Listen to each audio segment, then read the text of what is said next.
Revelation in a cockpit. Ellen sat in one chair, the co-pilot's seat, spinning from side to side, her eyes locked on Celise. Celise sat in the commander's seat, incredulous, surveying the controls.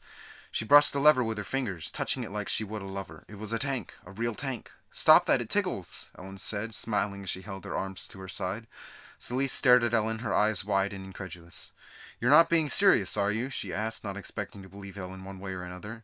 Ellen nodded her head vigorously and held out her palm. "Watch this," she said, swiping her arm across the roomy cockpit. The cockpit jerked to life, blue circuits lighting up all around, as the turret, above and around them, swung forcefully to starboard. Celise grabbed hold of a chair to steady herself. Like a happy child, Ellen whipped her arm up, and the turret responded, elevating not with the clanking of gears or the swishing of hydraulics, but rather a strange buzzing sound, a little like the sound of a high-voltage wire.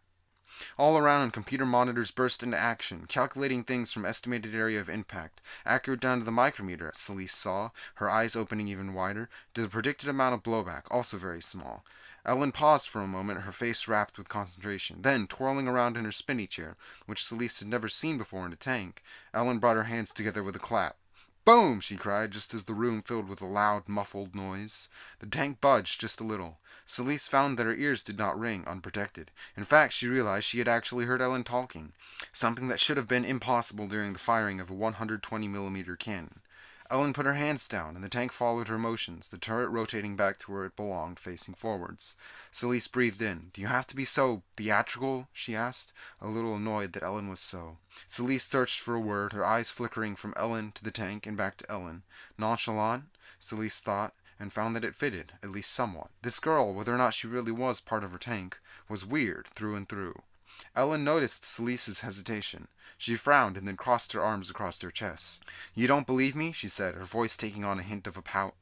Celise shook her head. "No, I have no reason not to believe you. I just think that you're a little—" she paused. "Energetic. Too nonchalant. This machine will kill people, you know, whether or not you're really part of it."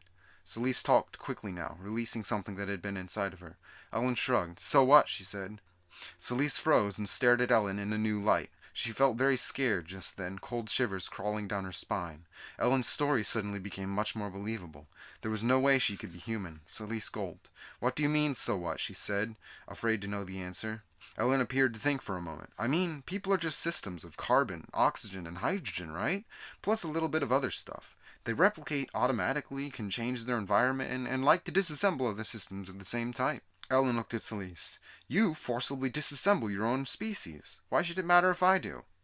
Celise fought back a growing sense of terror. "Why should it matter? Why should it matter?" Celise swept her arm across the room. "Are you kidding me? What do you know of humans? Who told you this load of bull?" Ellen seemed shocked, and her expression changed to one of confusion. "But it makes sense, doesn't it?" Celise put her finger to her temple, suddenly angry rather than afraid. "No, it doesn't make sense," she said, regulating her voice. "Look," she said, looking at Ellen hard, "how would you feel if you were killed for no reason?" Ellen put her finger to her lip. "I don't think I would feel, because then I'd be dead."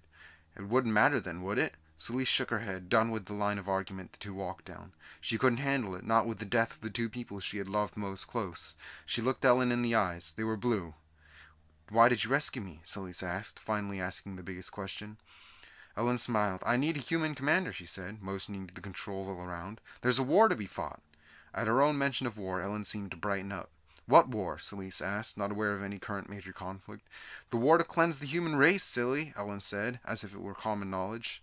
Celise frowned. It was patently ridiculous, a war to cleanse the human race. But it was coming from a girl who might well be part of a hyper-advanced battle tank. Something rang true. "What do you mean, cleanse the humans?" "You've been taking up space on your world for too long," Ellen said, "and you blew your chance at keeping it when you destroyed each other." Celise shivered. Something seemed very, very true about what Ellen said. "But what do you mean, cleanse?" Celise asked, very afraid to know the answer. "Why, kill them all," Ellen said, as happy as she would be if she had said, "I'm going to the beach." Celise caught her breath. Ellen was serious, deadly serious.